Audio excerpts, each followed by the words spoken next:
Okay, so episode 2, we're not going to do introductions because we've been there, done that. Feuds. Before we get to Feuds, because I know you're down to talk about it, Adam Copeland, AEW. Come on. Honestly, man. Well, it was only obviously joined AEW. He joined AEW the day I found out that his contract was done and they had left WWE. I don't think he had a 90-day no-compete. No, he mustn't have done. Otherwise, how is he in AEW?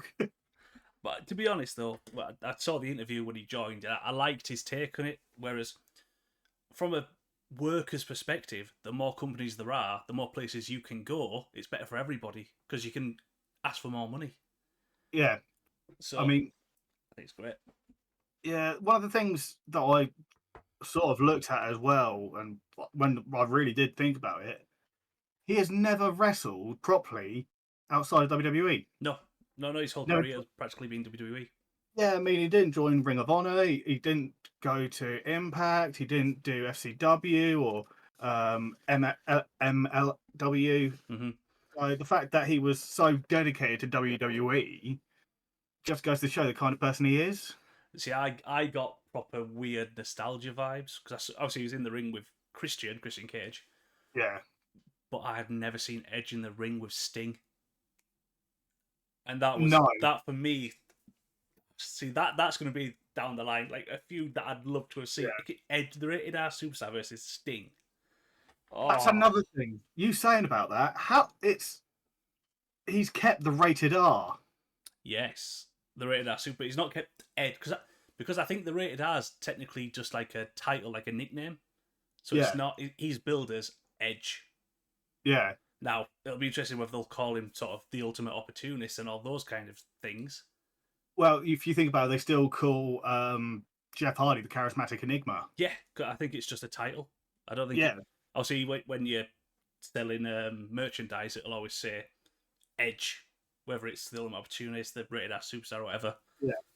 So, we have another one. We do. That's our fault because we've not got in the podcast. Yeah, I can't remember what I was saying. About Edge. Sorry, Adam Copeland. Yeah. Oh, Adam Copeland going to AEW. Yeah. It's huge. Oh, yeah. Yeah, Rich was telling me that he's never wrestled for another big company. No, never. That's the best thing about him going to AEW. Yeah. You've got everyone of that era, sort of like you had the Hardy Boys who were Ring of Honor. I think they did a stint in New Japan, didn't they? No, I don't think that did they. I'm not sure about New Japan. I know obviously Kurt Angle did TNA and all those. Yeah, Impact as well. Then you've also got the Dudley Boys who did Ring of Honor, Impact, Christian Cage who done TNA. Well, that was news to me that you mentioned that Devon's gone back to Impact. I'm not sure if it was for a one-off though. Okay. But that's a shame. Yeah, because I know that he wrestled at their recent pay-per-view. I can't remember which one it was. Yeah, him and Billy Ray got back together as Team 3D. See, this is the thing, and I'm sort of kicking myself for it because the one thing I hated about WWE was they were bringing back old superstars like Hogan and Flair and Goldberg, and I hated it. But I'd give anything to see Edge and Christian, the Dudley Boys, and the Hardy Boys just one more time. I don't know how it went though. That's the thing. I think Devon's a bit past it now. There was a report that he's actually bigger than Billy Ray was. Oh bloody hell! Okay. Yeah. Yeah. So it's a bit like ooh. Yeah, that may not. Is that because there is no standout tag teams anymore? Obviously, you got the Usos, but that's about it. Well, you haven't got the Usos anymore. They've broken up. Obviously, one's on SmackDown, one's on Raw. Yeah. Judgment Day. Say again? The Judgment Day. But even there, they're a faction as opposed to really a tag team. Finn Balor, for me, is still a singles competitor. Yeah. Yeah, he is. Whereas when you looked at, Edge now, you'd look at him and see a singles competitor, and same with Christian. But when you look at the Hardy Boys, even when Jeff was WWE champion, he was still a Hardy. Like, he was part of the Hardy Boys. He's always been the most popular one. Yeah. Sorry, Matt. Yeah, I love it that you had Harper and Devon, they were the Dudleys. You had Matt and Jeff, which were the Hardys, and then it was just Edge and Christian. Edge and Christian, yeah. Who were originally billed as brothers, do you remember? Yeah. Yeah, during the day of the Brood. The Brood, yeah. Ah. Do you remember the 5-second pause? I used to love that. For those with flash photography. Those are the days, mate. Honest to God. Right. There is another topic that I would like to quickly okay. And that's what I sent you about the Celtic Warrior. Oh, yeah, Sheamus. Yeah, go ahead. I want to know more about what's happening with that. Obviously, he was in such a good stable with the Ball and Brutes, for instance. And I reckon he might go to, if it is true that his contract's expiring and he's no longer going to be with WWE. Part of me wants him to go to AEW for one reason. Go on. The bar. With Claudio. Yeah. FKA, Cesaro. See, I did like them as a tag team. I thought they were a good tag team. Oh, yeah, I saw him on that the other day. Yeah. I learned it out because they did Fusion. Just that, wasn't it? It's so simple, but just worked. Yeah, oh, so good. Yeah, it's like I said, the Usos were a good tag team, but you've got like the New Day and stuff like that. But there's no. Oh, I love the New Day. Well, see, I think they've done well to make that gimmick work for so long. I like how they were originally a heel. Yeah. But then they were like, oh, they're too bright to be bad, so they're going to turn face. Yeah. The power of positivity. But it's like, I going back to Sheamus, like you were saying, I always thought the Brawling Brutes and Imperium, that could have been a fight for Sheamus and Gunther over the world title. That would have been awesome. I think Gunther's probably the best Intercontinental title holder in well over the last decade. But they should be in the main title picture, and this is the other issue again, going back to when you've got one title that's held by one person for 3 years, it stifles the company. It's the new age Hulk Hogan show. It's Roman Reigns show. Yeah. Don't get me wrong. I like Roman, and I like what he's done with Paul Heyman, because I'm a Paul Heyman guy. Everyone is. Everything he touches turns to gold. Yeah, I've since ECW, I've loved Paul Heyman. I just. Yeah. But yes, TimeDrakon, you better introduce yourself before we get into the actual topic of feuds. Oh. So, just like I'm TimeDrakon, and I just follow you guys and hang on a minute. Easy enough, really. Yeah, nice and sweet. Right. Wrestling feuds. I need your best feud. I don't like doing this, but not even best feud, first feud that comes to mind when you say feuds. Too many. There's one for me, and it's not. I wouldn't consider it the best feud, but it's just the one I remember watching most. Yeah. The Rock and Austin. Oh, that is a good one. WrestleMania 16, 17, 19. See, the thing is, there was always... The one thing I loved about The Rock and Austin was the layers. There was so many layers to that. So 1 minute it'll be Rock Austin, it'll be Rock Undertaker, Austin Undertaker, Triple H Undertaker. There was always that. They were the four-way feud, as far as I'm concerned. So it just kept building up and building up. It was absolutely phenomenal. Yeah, but this is when you go back to that. I think we're going off on a tangent again, like we always do. But when you go back to that Attitude Era period, when you've got Triple H, The Undertaker, The Rock, Austin, you've got Jericho, you've got Kane, you've got Kurt Angle. It was prime because, again, you've got so many different title contenders constantly swapping the title. Yeah, it worked because it wasn't always, oh, this is the person, this is the face that runs the place, blah, blah, blah. It's now just sort of like, whereas Rock and Austin, you knew where you stood. They were always trying to outdo each other. They were always trying to be one up from each other. Oh And yeah, I still think that they would be like that to this day. it'd be brilliant. Yeah, It's one of them where, do you want to see it one more time, or would it ruin the legacy? ruin the legacy. Yeah. Not only that, I think because wrestling was just matches, there was a lot more creativity within what you could do with a wrestling ring.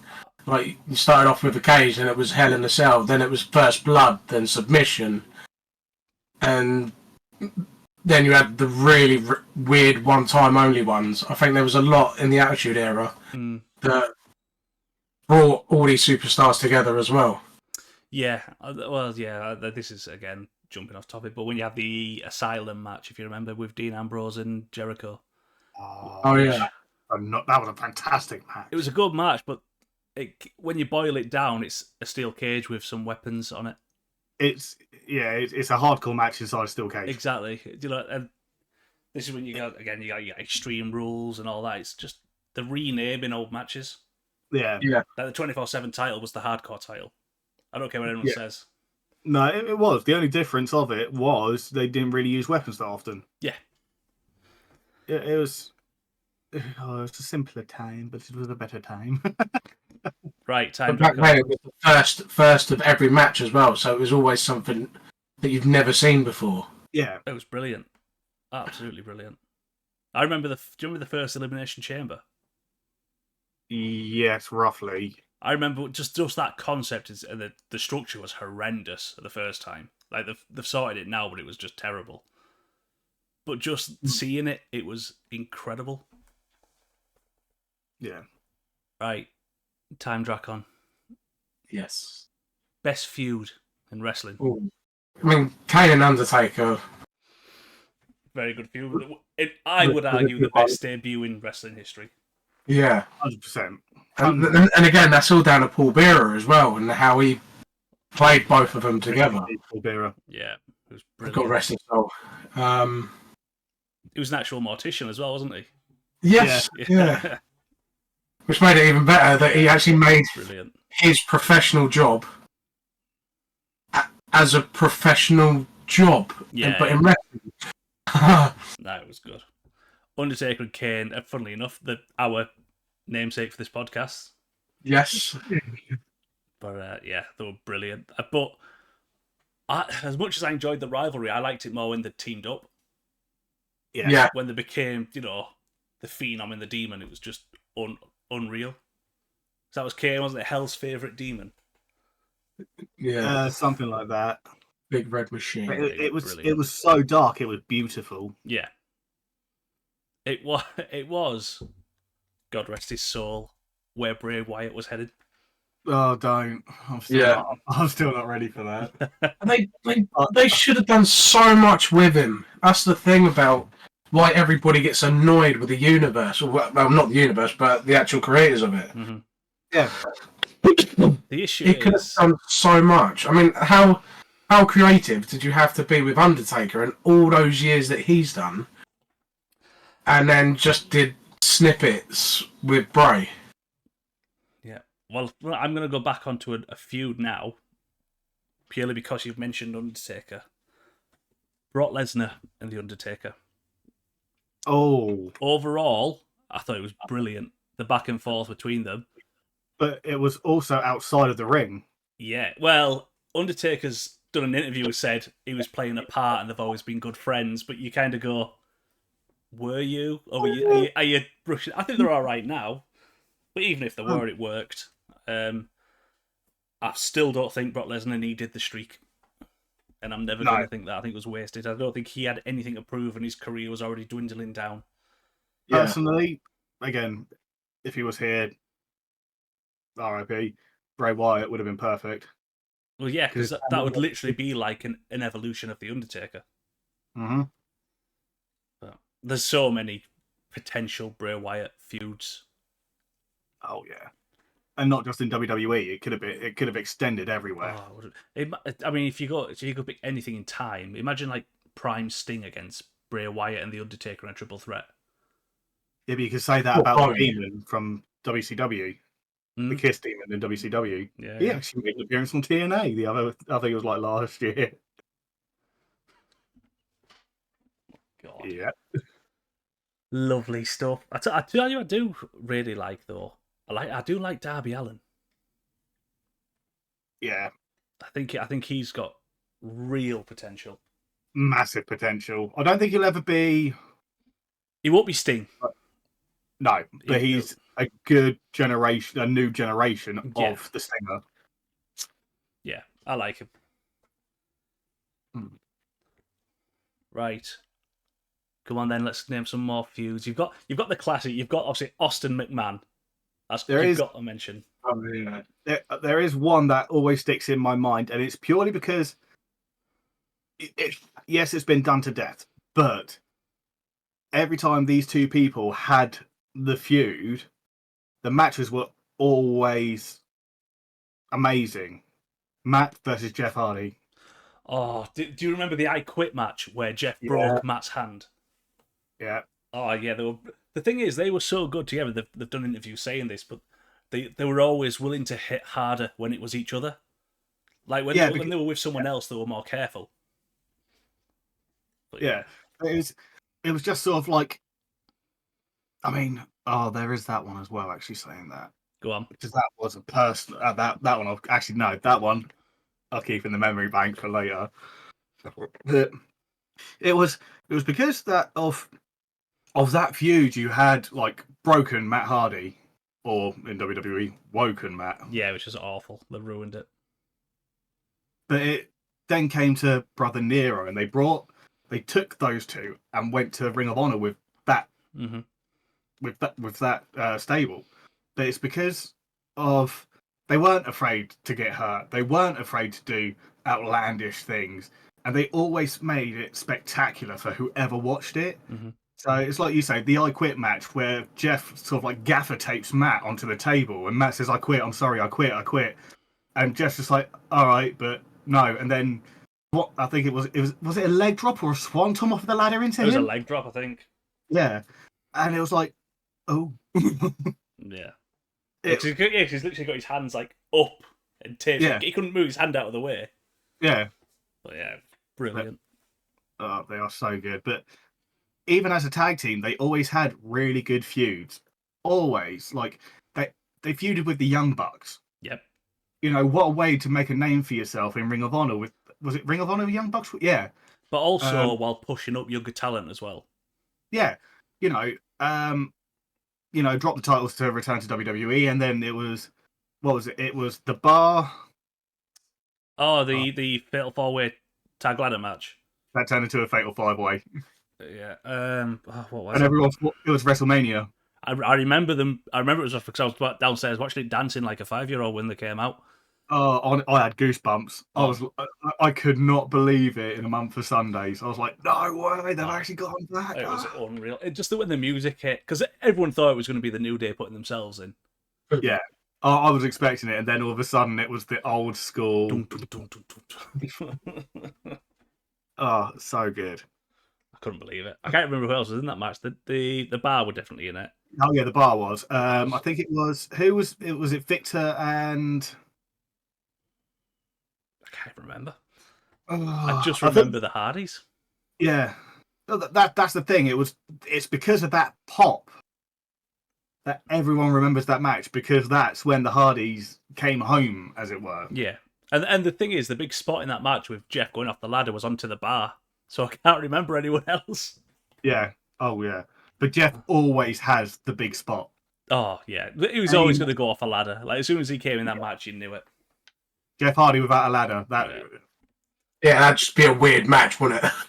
but that's what made the TLC so perfect, because the Hardys were ladders, the Dudleys were tables, and Edge and Christian were chairs. Yeah. So it just perfect. Why that? I love that. I do have an honourable mention. Go on. Mick Foley and The Rock. Also the Rock and Sock connection. The Rock and Sock connection. Yes, because that was part of what sank WCW. Because when Mick Foley beat The Rock for the title, it was a pre-recorded SmackDown. Yeah. And WCW already knew the results. So they said on commentary, or don't bother tuning into WWF at the time, because Mick Yeah. Foley's won the title. And everyone went, holy shit, Mick Foley's won the title. Let's have a look at this. That, I think, was their main downfall. Oh, absolutely.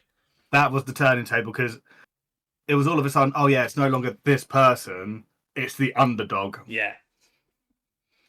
This is the issue. Like, I would give creative to Triple H or Stephanie, because they were doing really well, and I think they'll run with it. Yeah, they brought that company back from the badness it was. I hated the authority angle. That was god awful. I just wasn't a fan. Yeah, it was very much it was very much a rehash of the corporation, when it was like Vince, Steph, Triple H, Shane. They had corporate Rock, and when Austin joined for a bit, Although I have to admit, I love the Ministry. The Ministry of Darkness was actually that was he had like, because it was like Gangrel, The Undertaker, Edge and Christian, Viscera, the APA, Farouk and Bradshaw. As well, Bradshaw, that is the biggest character shift for me. I still can't quite get it. Bradshaw from the APA becoming JBL. Yeah, but then if you think about it, if you go back in time with Bradshaw, he was it was a cowboy to a gothic hitman to a bodyguard hitman to a millionaire. So it's like it's just mental. But apparently, he is actually one of the hardest people in WWE. I was like that. Apparently, this is what the Dudleys were saying when they joined. Like, the APA absolutely beat the crap out of them. Did you see the match with the APA and Public Enemy? No, I don't think so. The Public Enemy came over from ECW. Oh, is it? Yes, Public Enemy quit, didn't they? Yeah. After that match, I have seen it. Yeah, I have. Sorry. And they were like, "Oh yeah, no, they don't do it properly, blah blah blah." Stiffing us, yeah. And then all of a sudden they quit because they were too rough with them, and it's like, yeah. But I think that's why the Dudleys got put with APA to prove they could hack it. Yeah. And they carried on. Yeah. They got up, shook their hands, and just went about the day. So, best thing. Right. Have we got any more good feuds we really want to talk about? Didn't Bret Hart have a good one with Shawn Michaels? We'll get on to that one. That's definitely going to come up a little bit later. But speaking of Shawn Michaels and The Undertaker. WrestleMania 25. It was the best WrestleMania events they had. But saying that, Shawn Michaels and Razor Ramon, God rest his soul. Oh, that ladder match. Exactly. The build up to it. So you had a face that was a heel and a heel that was a face. Shawn Michaels, the Heartbreak Kid, he was a face, but he acted like a heel. But then you had Razor Ramon, who was a heel, but he was basically a face. Yeah, he was loved, wasn't he? The crowd turned him for that. But the thing is, what everyone forgets about that ladder match is that Razor Ramon won. Yeah. Like, if you look at all the t-shirts, it's always like Shawn doing massive leaps off the ladder and stuff. But it's Razor Ramon who won that match. Yeah. But Shawn, for me, I always if I was going to put a match on for a non-wrestling fan, it would be Shawn Michaels and The Undertaker at WrestleMania 25. Yeah, 100%. It just had debut everything. Of Kane as well. Say again? Debut of Kane as well. 1998. Oh, no. No, that wasn't WrestleMania. That was Hell in a Cell. Yeah. What was it? Survivor Series, potentially? I think so. I think it was Survivor Series. Yeah, I know it was 1998. Yeah. It was the first Hell in a Cell, which was also between Undertaker and Shawn Michaels. Yeah. Yes, it was, because that was the first time it previewed. It was brilliant. Because I think the year after that, or the year after that, you had Undertaker and Mick Foley. Yes. Yeah. And even to this day, people on that day watch that match over and over again. That match is as good as it is. It's also awful. Yeah. I mean, that's the one that everyone says, right, for non-wrestling fans, you need to watch this match. Yeah. And if you're going to say it's fake, watch this. Basically. But then, we've done it again. We've gone on to a tangent about The Undertaker and that. Yeah, we always do. It's fine. We'll roll with it. The one match that always sticks in my mind, I know for you it's Shawn Michaels. For me, it's Triple H. Oh, Triple H, Their end hands of an down. era. Yeah. Triple H Undertaker with Shawn Michaels as the special guest Yeah, it was ref. brilliant. I mean, he had loads of feuds as well. Well, this is I don't, again, because there's so many, it's hard to stay on one for more than a few seconds. But Yeah, I know. Yeah. But the feud, this could technically also come under feuds that never happened, I suppose. The Rock and Triple H. Now, they feuded, their careers were literally paralleled. They feuded over the IC title, they did a couple of feuds higher up. Yeah. But it never came to that final, you win this feud. And they were going to do that at WrestleMania a while ago, and the Rock's schedule wouldn't allow it. I mean, technically they did, but it was just happened to be with Ronda Rousey and Stephanie McMahon. Yeah, we all know that one. No, I can't get by it. And it makes you sound like a gatekeeper, but I don't think UFC fighters make good wrestlers. Now, Ken Shamrock was brilliant. Different story. Yeah. Now, Brock Lesnar started as a wrestler. Different era. Yeah. But like, Riddle, you say UFC fighters, like Riddle did really well. Brock Lesnar did really well. Brock Lesnar started as a wrestler, though. He was a college wrestler. Oh yeah, from the most famous class of OVW. Yes, 2002. Love that. If anyone, whoever's listening, and you want to know about OVW, watch the Wrestlers documentary on Netflix. Phenomenal. Al Snow's in it as well, and I'll tell you what, he is one of the most underrated wrestlers of a generation. Brilliant. I had conversations with the head. Built. I think he looks really good, to be fair. Oh, what? He's 60 now. He's got to be hitting that, yeah. I'll tell you who did surprise me. Go on. Doug Basham. Oh yeah. I didn't even realise it was him. I was like that. Nah. See, when I watched that, the documentary, there's a couple down there that I don't think should be. Mahabali Shira, all the way. You know exactly who I meant, didn't you? He's Shira. way too good to be in. And that's not a slight against OVW. I've always had time for them. That's the thing. He's got the physique. He's the underdog as well. He's a perfect wrestler. Yeah. Because the way that he trains and the way that he focuses his body, and he definitely should be. I mean, I'd say at least a tier 2 wrestler, which is in my mind New Japan Impact. If not, it should be on NXT potentially. Well, he did have a stint in NXT. Did he? Yeah. Oh, I must have missed that. Yeah, no, he had a stint in NXT, but they didn't follow through with it. But this is the thing again. Zack Sabre Jr. Oh, I think, and I've thought this for years. I think he's one of the greatest technical wrestlers on the planet. Yeah, and he did there was a tournament, if you remember, that WWE did a while ago, and Tajiri was in it as well, randomly. And they just couldn't agree terms with Zack Sabre Jr. And I think it's a crying shame because I thought he would have been brilliant. Yeah, I'll agree with that. Anyway, back to feuds. back to the topic. Right, have we got any more good feuds that we want to talk about? Did Mysterio do any? Eddie Guerrero, Rey Mysterio. Oh yeah. This is why we need you here, TimeDrakon, so you can just say names and then me and Nero just go bing. Yeah. Yeah, that's only because I know names of wrestlers. I'm not very in depth when it comes to years and matches that were taken. Halloween Havoc 1997, I want to say. Rey Mysterio, and he was in the all pink against that was Eddie WCW. Guerrero. WCW for the European title. Yeah. Yes. It was one of the greatest matches ever. That was when he was billed as Rey Mysterio Jr. Yes, yeah. Just an absolutely brilliant match. Forgot I was on mute.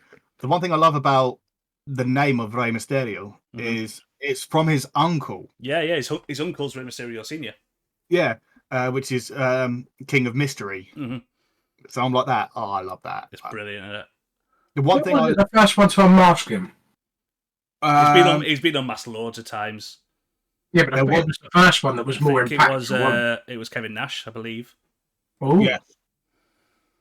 Is that when they Yeah, were the NWO? that's some wrestling trivia that I've just pulled out of the bank there. Yeah. But the thing is, Eddie Diesel. Diesel, big yeah. Is that when they formed the NWO though in the WCW when he did that first time?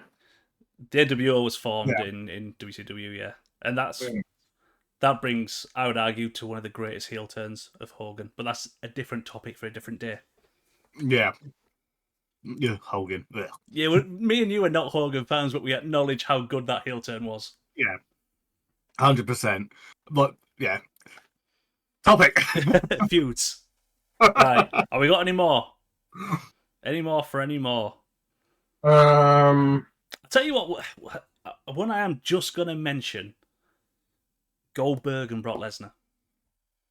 Now that, for me, had so much more potential. But older or newer? Oh, the original, 2002-3. When Goldberg won. Yeah. No, not this new. The thing is, there's a debate about Goldberg about he can't do long matches now. But he never really did. Even in WCW in the early years, he was never known for doing a long, showy match. You know who put him to the test on that, don't you?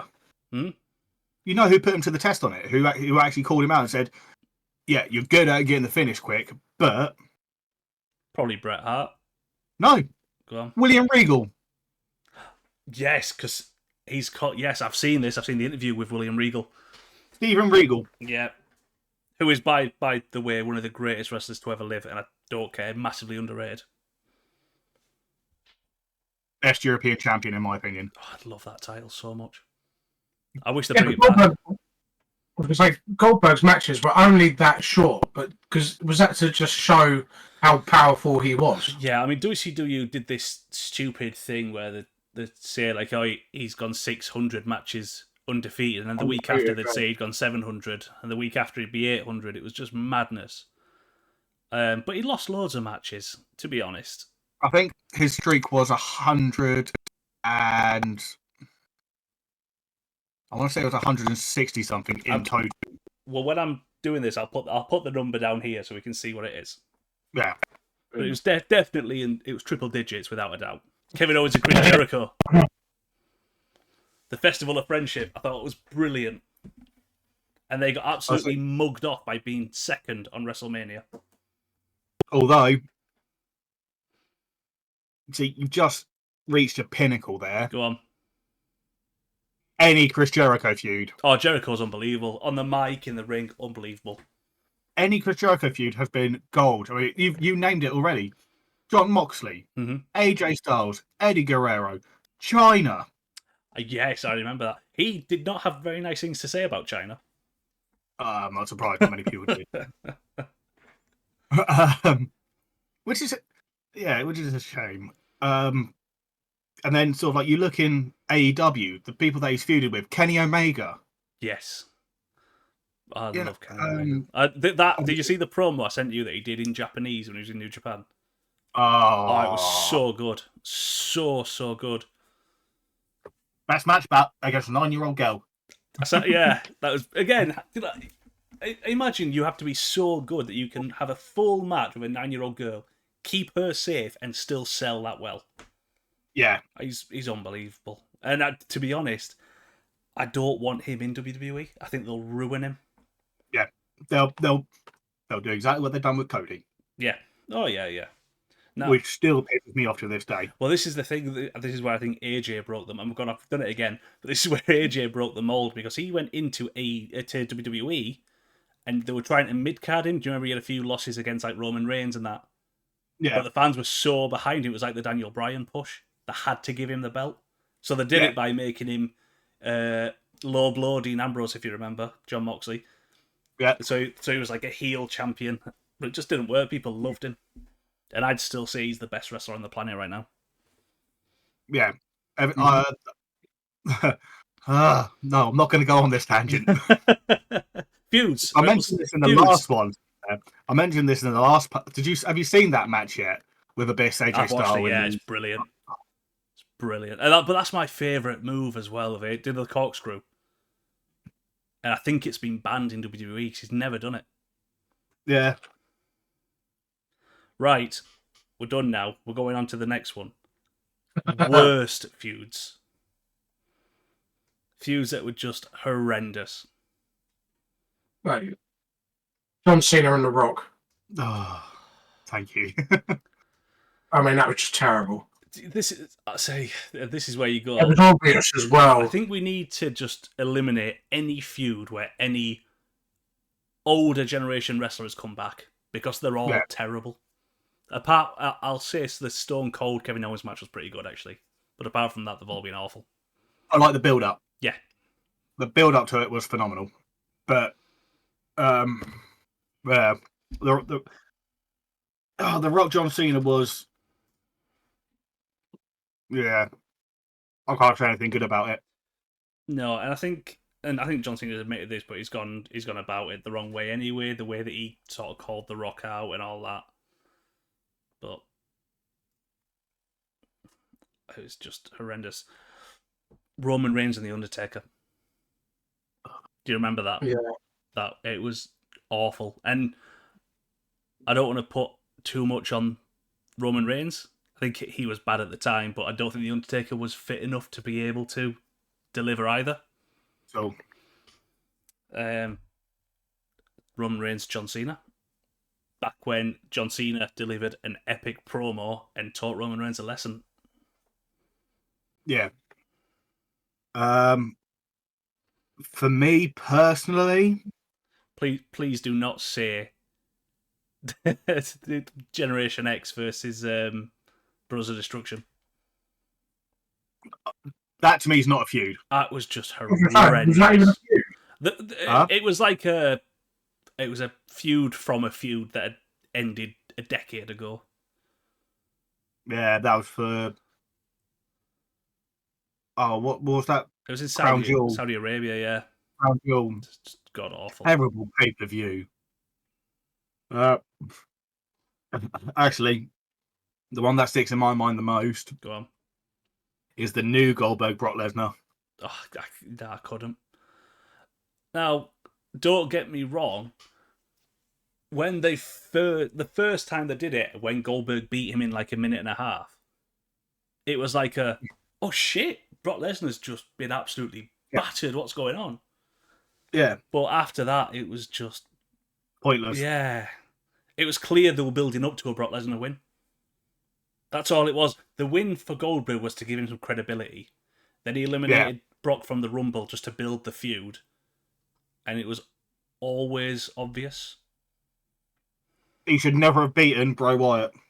No, absolutely not. That's what killed The Fiend. Yeah. In my mind, that is what killed The Fiend. I think the whole who's next thing, I don't know if that was a feud or that seemed pointless. That was just his gimmick about who his next target was. I didn't mind that. What annoyed me was how many times he said, "You're last." Yeah. You're not next, you're last. Oh, what you mean, like Ric Flair and his how many retirement matches has he had? About 7, 8? Don't know. It's probably about this year. Yeah. Yeah. But that was horrendous. Like, I don't know if you'll agree with this. It may upset you. I do think a very bad, probably the only bad rivalry Bray Wyatt has had is with John Cena. Agree. I thought. Don't get me wrong. I loved the the cage match that he had. Yeah. Because the ending of that was just like really freaky with the little kid at the door. Yeah. That was, but rivalry wise, no. But to me, anything Bray Wyatt did was gold. Yeah, absolutely, yeah. Just a shame about the other wrestlers. I mean, I did like the Eater of Worlds.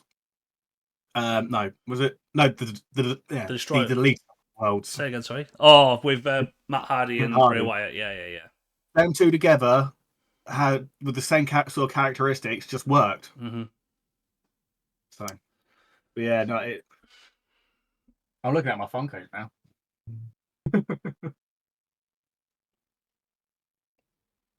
Yeah, that's probably that's the feud that sticks in my head the most is the Goldberg Brock Lesnar new. I'll tell you what I'm going to bring up just because we've not really spoke about women's feuds I'm trying to think of one. Well, if we go back to best feuds, I think the Four Horsemen in general, so it's Becky Lynch and Charlotte Flair, they're all very good. They are brilliant feuds. Yeah. Was it? Sasha Banks. Sasha Banks, yeah. And Bayley. The one feud that I thought was god awful, Ronda Rousey and Liv Morgan. Anyway, next subject. What? Go on. I just thought of a really good one. A really good women's feud, like one of the best women's feuds. Lita and Trish Stratus. No, not that one. There is China. Go on. And Ivory. Oh God, Ivory. Oh yeah, I've thought about Ivory for years. Yeah. Stacey Keebler and Tori Wilson. Oh, See, this is the issue, and you've got to be careful how you think about it. They were good. What was bad was the commentary from Jerry Lawler. Yeah. That's what it was. The matches were fine. It was the crappy commentary. It was the sexualization of them. It's from him with his stupid puppy remarks every 5 seconds. But no, Ivory and China was one of the best female feuds I've seen ever, to be honest. Yeah, and I'll tell you what I'm going to do. I'm going to make a prediction now that any feud that Nia Jax is in will be god awful because she's terrible. What was the one that it was Ronda Rousey and her best friend? Shayna Baszler. Yeah, that was. See, there were certain spots in that were so good. Like when I can't remember which one did it. One of them did like a step up knee to the face, and the sell was it was perfect. But overall, the way it ended, it was just a bit. But that pay-per-view was just it was average at best. Yeah, it wasn't great. I'm hopeful that Fastlane will be a bit better, but you never know.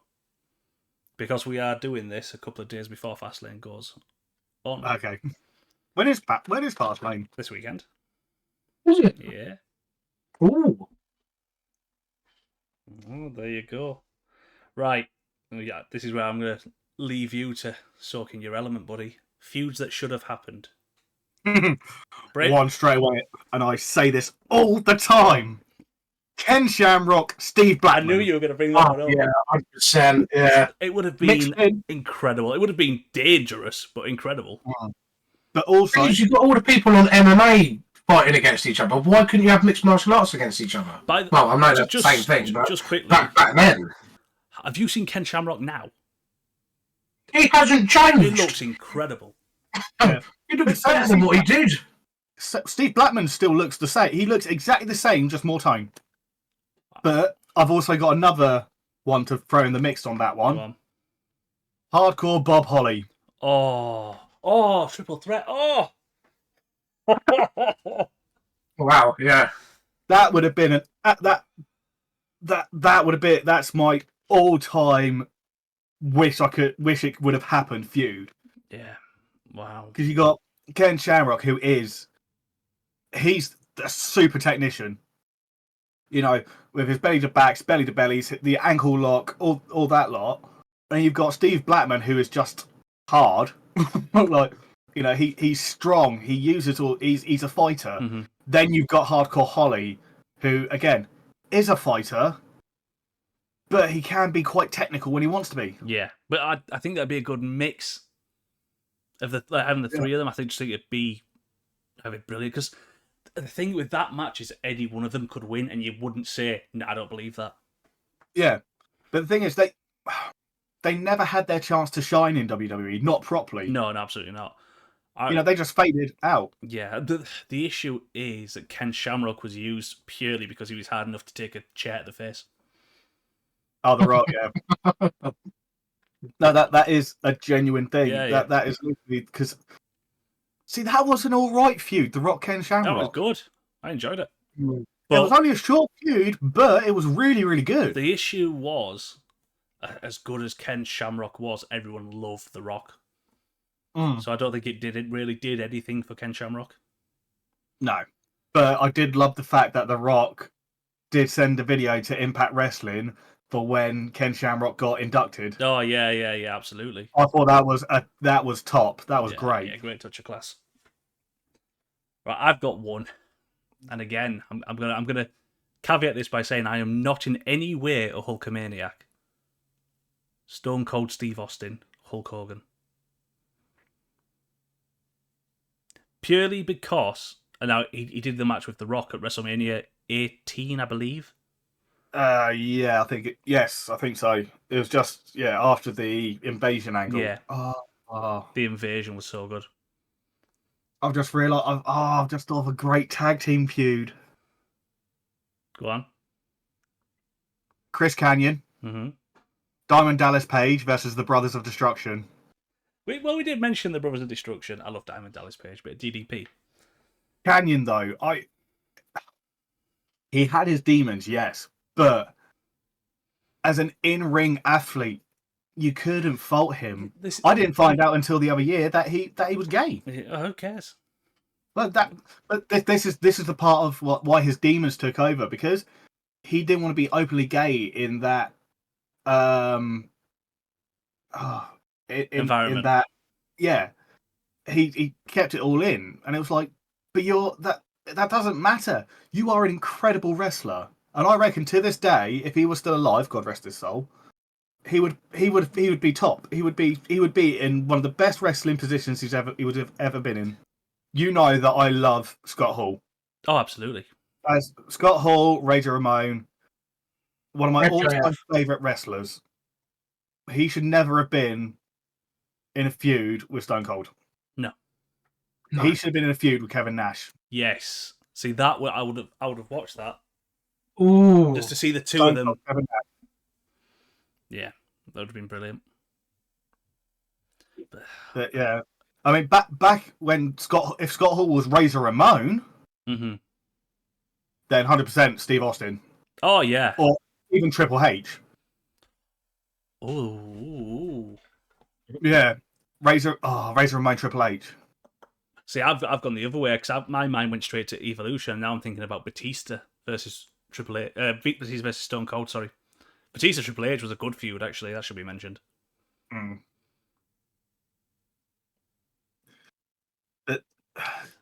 See, I like Batista. How funny is it that that the most recent match, the Evolution, was Ric Flair? Oh God, that's a horrible thought, isn't it? I'm praying that Randy Orton comes back.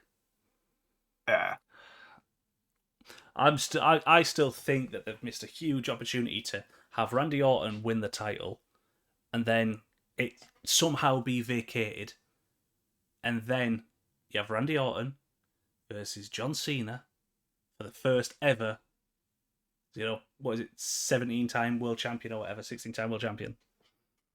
Oh God! Now that's been in my head for about 3 years. It's just wasted, because it should be one of them two. As much as it pains me, I'd want it to be Orton, but just that could be perfect. Or just thought of another one. Go on. Austin Theory. Okay. Versus MJF. Yeah. See, this is where you gotta be careful, because when you bring MJF into it, now I've got 100 potentials that just could never happen because the times weren't right. I'd like to see MJF versus Prime Triple H. Oh. Do you know what I mean? Yeah. I love MJF and Adam Cole. I think they're probably the best tag team right now. I've just thought of another one. Go on. A really good feud. It's not WWE. Okay. And it's not AEW. TNA Impact Wrestling, when it was total non-stop action. Robert Roode, the Cowboy James Storm. Oh. Didn't they do one? Yeah. Yeah. But also James Storm and the Wildcat Chris Harris after America's Most Wanted failed. Like, I'm sorry, no, they did the Texan Death Match, and that was something. Does a match make a feud though? It's because of how the feud went down. Obviously, they were America's Most Wanted, and the reason they broke up was because James Storm bottled Wildcat Chris Harris, Mhm. and he was out obviously. Ah, no, see, Oh, I'm getting Tommaso Ciampa and Johnny Gargano, Kevin Owens and Sami Zayn. That's dangerous territory. Dean Ambrose, Seth Rollins. I enjoyed that. You mean, when he broke up the Shield the first time? Mhm. Yeah. Okay. Yeah. Raven and Seth Rollins. Oh, Raven. I was going to go Raven and CM Punk, but That's already been done. That was done in Impact Wrestling, like when that. has it? Yeah. Oh God. Yeah. CM Punk started off in Ring of Honor, then went to. He was only in TNA briefly. Yeah. But yeah. Oh. That's we've completely skipped out on ECW. Oh, we've missed out Taz, Tommy Dreamer. Oh God. And Rhino. Funk. Yeah. Oh, Rhino and Goldberg.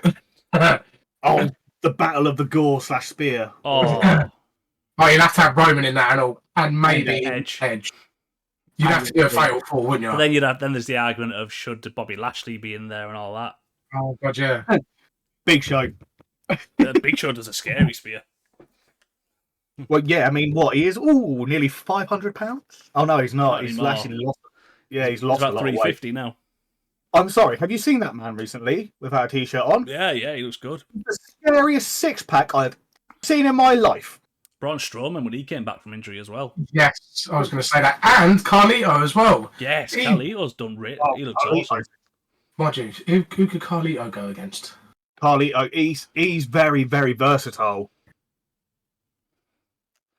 See, Imagine that Carlito versus AJ. That is actually a really good shout. I'm going to bring this up. I'm not.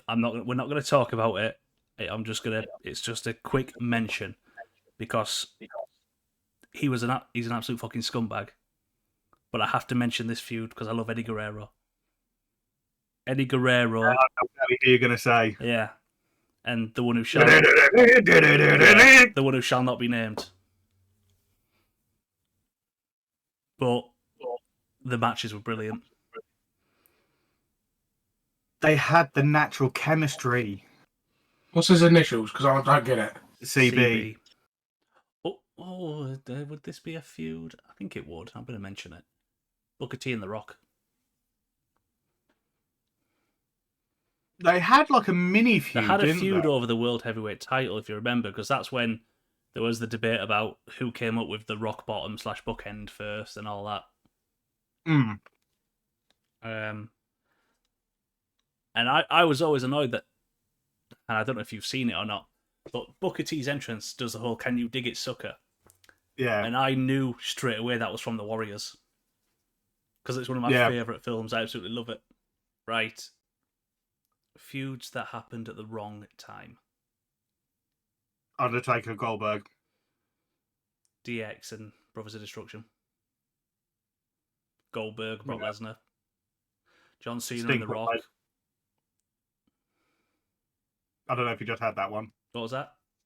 Sting and Triple H. Oh, yeah, that absolutely killed me. Because that was like the NWO versus D-Generation X as well. It was just wasted. Yeah. I was a little bit annoyed that Triple H won that, though. I was as well. There's a thing, I don't know if you saw this, if you remember, where Sting was sort of feuding with Seth Rollins, because I think there was a plan initially to give him the title, but he got injured. Yeah. I would have given anything to see Sting have the WWE title. Just once. Just once. I'd just give anything to see it. Because it was a case of, I don't care what anyone says, Sting was WCW. Oh, 100%. He was WCW through and through. He was the face of WCW. Sting is for WCW what Undertaker is for WWE. Yeah. And that's another dream feud that I wish would have happened. Sting and Undertaker. Yeah. But the thing is, I don't know who I'd want to win that match because I don't want either of them to lose. If it wasn't WrestleMania, Sting. If it was WrestleMania, Undertaker. Yeah, fair enough. Yeah. I've just thought of a really good feud as well. Andre the Giant Big Show. That should have happened. Oh, What was that? Andre the Giant and Big Show should have happened. Oh, I don't know about that. Purely because I know Andre is Big Show's idol. Yeah. That makes it better. That makes it. Yeah, but that's like Jericho Shawn Michaels. Yeah. Again, really good feud. Yeah, it was. Dolph Ziggler was a little bit Jericho Shawn Michaels as well. That could have been interesting. Oh, Yeah. wasted talent. That's another topic again for another day because that is the stupidest bit of business they've done in a long time. Yeah, because he was and probably is the best seller in the industry, and I hope he goes to AEW and wins a title. Yeah. The one that I did an honourable mention, a WCW feud, Sting versus Vampiro. Oh, I love that. Yeah. How's Vampiro? Vampiro is now in Is he still going? NWA. Yeah. Oh, bloody hell, I didn't know that. Fair enough. Yeah, no, he did and still does do a lot of wrestling in Mexico. Ah, fair enough. Yeah. Bit of lucha libre. Oh yeah. So yeah, no, I saw it the other day and I was like, wait a minute, Vampiro. See, that's what I would have quite liked to see. Prime Rey Mysterio and Ricochet. Yes. Oh God, yes. And who's that? Is it Malik from TNA? Oh, The one with like the Spider-Man bodysuit and the skull face. Oh, were you talking about Penta? I don't know, but is he TNA or he's definitely Impact? But his bodysuit was red and blue, but he had like a. Oh, you're talking about Manic. Manic. Yeah, him with them. Yeah. The man who's been about 6 or 7 different people. Yeah, but like his wrestling. It's him for TNA, obviously. Mysterio and Ricochet for WWE. Mm-hmm. Yeah. Just to boost the high flyers up, because sometimes them matches are better than the big brutal ones. I prefer it because there's a lot more technical stuff in it. Like there's a lot more that could go wrong. Yeah. Oh God, yeah. Yeah. That sounds really like sadistic. No, but that's why Jeff Hardy was so popular because he was a high risk, high flyer. It's the same as X-Pac and Billy Kidman. Yeah. But it's like with Jeff Hardy, this is the issue. Well, I'm struggling because if you remember, when he was doing like Whisper in the Wind and that, he would literally run up the turnbuckle and bounce off it. Whereas now he's got to like climb up hands and knees, and it just doesn't sell because it takes too long. Yeah. Right. Last one before we call it a day. Feuds that went beyond the ring. Now, we'll start with the obvious one. Oh, the obvious two. There's two that are very obvious. Which you've got Shawn Michaels and Bret Hart. Yeah. And then you've got Edge and Matt Hardy. And you've also got Goldberg, Bret Hart. That's because Goldberg ended his career because he was an idiot. Didn't Undertaker have someone with that involved like Sable and everything in it as well? Who was that with? Undertaker, it was, and I can't remember his name, but I know he's it may have been, I think it was Bob Orton. I think there was one with Bob Orton where I think he had hepatitis or something, and he bled all over the Undertaker, and he went mental. About it. Say again, sorry? Yeah, didn't say anything about it until after. Not tell him that. He went absolutely mental. Well, so did I. Oh yeah, absolutely. But obviously, then you've got Matt Hardy and Edge, which was obviously revolving around Matt got injured and Lita was with Matt at the time, but then Edge and Lita got close and yeah. Kurt Angle, Jeff Jarrett. Yeah. But Jeff Jarrett's, I've got issues with him anyway because he's known to cause a lot of trouble. Obviously, we all know about the Montreal screw job with Shawn Michaels and Bret Hart. Yeah.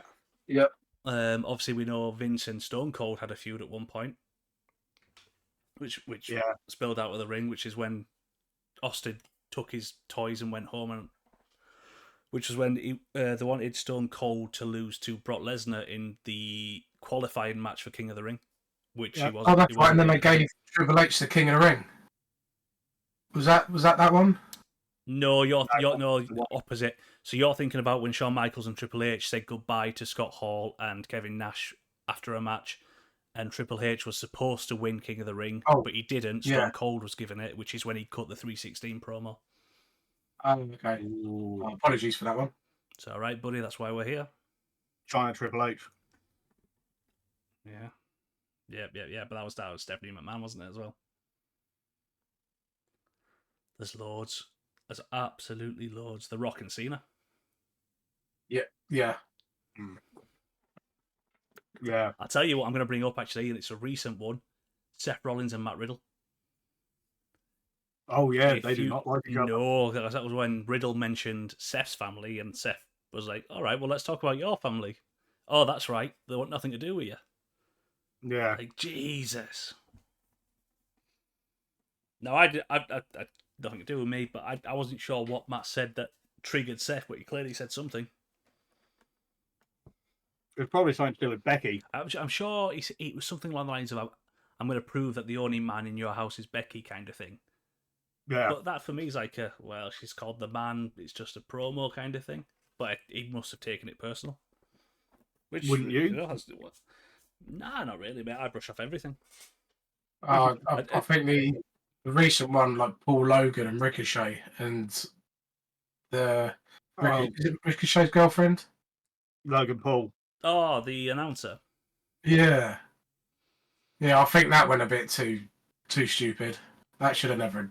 I know it's only one match or a little bit of a feud, but yeah, you don't need to involve. Oh, they've always done that. But that's just part of the sell. They did that with Stone Cold and The Rock when they were feuding. They made the Stone Cold's wife The Rock's manager. Yeah, Jeff Jarrett and Stone Cold, because he married Deborah, and Deborah was Jeff Jarrett's valet. Hulk Hogan, Randy Savage. Miss Elizabeth. Yeah. Lex Luger, Randy Savage. Mm-hmm. There's loads of them. Mm. Al Snow when he got his head stolen. Huh? Al Snow when he got the head stolen.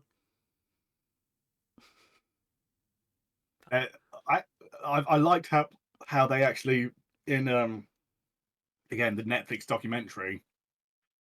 He explains how the head came to be. Yeah. I was like, that's amazing. He took it out everywhere. It's like, eating with it. But I like the way that he described it. Like there's a certain mental illness where you can talk to an inanimate object, but you don't think you're crazy. You think the inanimate object is crazy. So he was saying he was having conversations with this mannequin head that was talking back, but the mannequin head was saying crazy things. And he knew it was crazy, but he thought they were crazy and he was sane. And it's a really layered persona that he was playing. And this is why he is one of the great Fatal 4-Way. There we go. Bosh. Ken Shamrock. Oh no. Steve Blackman. Al Snow. Oh, Polly. Okay, yeah, Fatal 4-Way. Oh wow. Oh, that was what was the topic? Feuds that went beyond the ring. Yeah. You see, this is how much we go off on a tangent. You can't even remember the topic, man. This is just our general everyday Discord chat. Yeah, pretty much. There was topic. I think Perry sat in a mop. That was stupid. Oh, Moppy. See, the one problem I have is Perry Saturn was gifted. You can argue with me all you want. He was a gifted talent. Every single member of the Radicals was gifted. Dean Malenko, the man who knew 500 hold, was it 500 holds or something like that? Yeah, because if you remember, Chris Jericho did the promo. Yeah. You had Eddie Guerrero, obviously. One of the greats. You had the other one. Who was in the ring was one of the best at the time. Yeah. And then you had Perry Saturn, who, again, his physical prowess and his technical knowledge was second to none. Oh yeah, but I'd say done it again. The Hart Foundation, Owen Hart and Bret Hart. Yeah. They always had a good feud. Oh, they would. Owen Hart should have been champion. Yep. I even say to this day, British Bulldog, even though he was a knobhead. Oh yeah, but he should have been champion. Hulk Hogan's a knobhead. He was champion. I think British Bulldog is actually the first person from the UK to ever be inducted to the WWE Hall of Fame as well. Is he? I think so.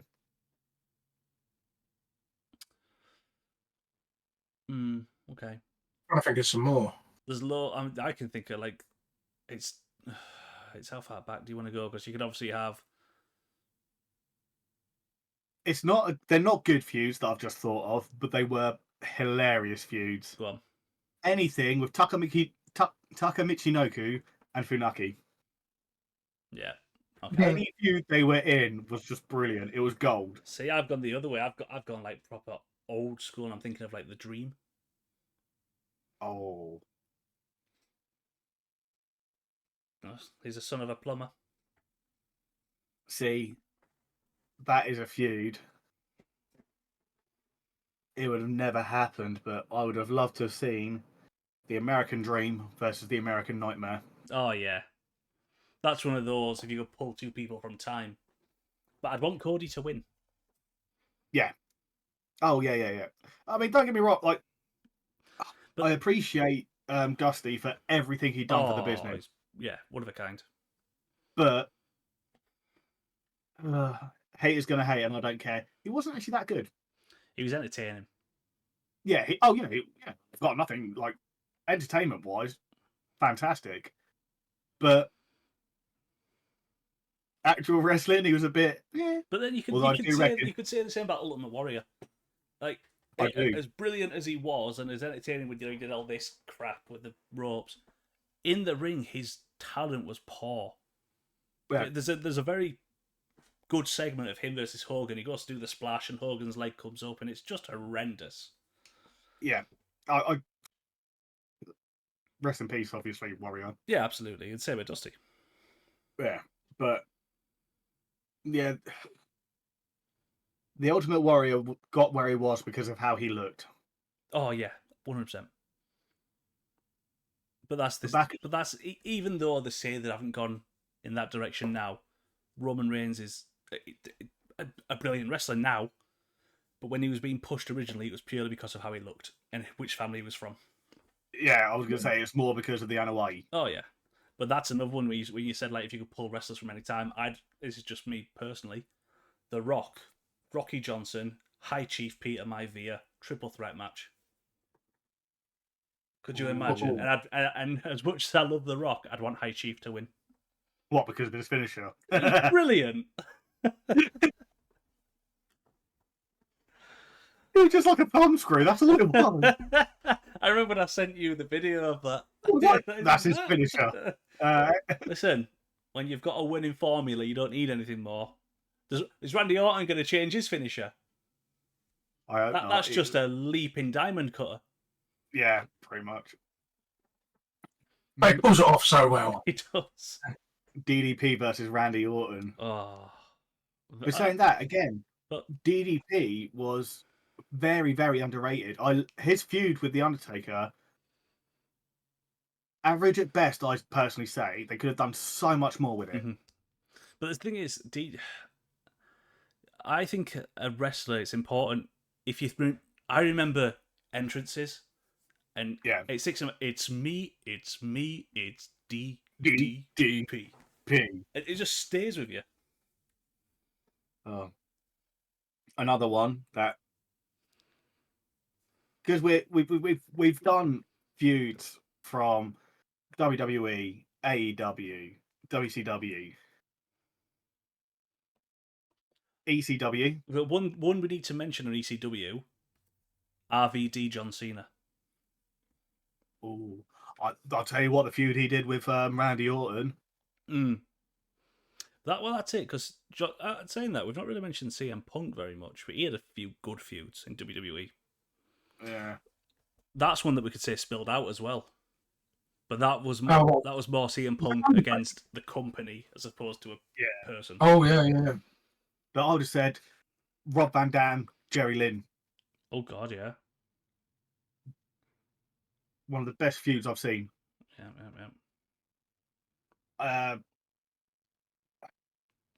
I can't remember the last time they were the Ricochet and AJ Styles of their time. Easiest way to put it. But that's like, I don't know if they ever did it. They may have. It certainly wasn't a long feud. But imagine RVD versus Eddie Guerrero, like in a proper long feud. Frog Splash versus Frog Splash. I don't think they. I love Eddie. Oh no, RVD has got the greatest frog splash without a doubt. The way he turns in the air, it's. I've never seen it matched. Yeah. But I mean, he's actually signed to AEW now, old Rob Van Dam. Yes.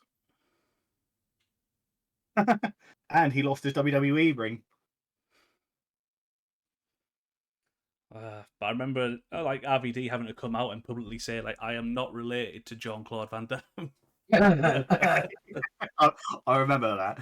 But that was like that's the reason he came up with his name, was because of how he looked compared to Jean-Claude. It was like, oh, they look alike, so we'll call him Rob Van Dam. Yeah. But we'll just spell it completely different. We're gonna end the podcast here, but I'm gonna end it with this. I have played every WWE game that has ever come out, but I specifically remember I had a match, and I was playing as RVD at the time against Stone Cold Steve Austin, and I did, if you remember, he used to do the heel kick, that the duck, and then he'd sweep around and do like the back leg sweep. Yeah. It was the only move I did in the match, and I got the 3 count right there and then against Stone Cold Steve Austin on legendary difficulty, and I remember it to this day. It's been about 20 years. Why does that sound like Here Comes the Pain? Here Comes the Pain. It was unreal. It was either, was it? I think it was. It must have been Here Comes the Pain. It was either that or Shut Your Mouth. I can't remember. Yeah. But it was, I remember it's the quickest victory I've ever had in a WWE game. And I'll never forget it, as long as I live. Thank you, RVD. And on that note, we shall see you in the next one, where we'll talk about maybe storylines. Ooh. There you go. It's like a D&D campaign, but with wrestling. Oh, we could have a Goliath. I'll have to brush up on my knowledge. You will, yeah. Yeah, you'll have to. We'll invite you back next time. We'll make it the triplets of discussion. And on that note, we'll say bye-bye. Have a good evening.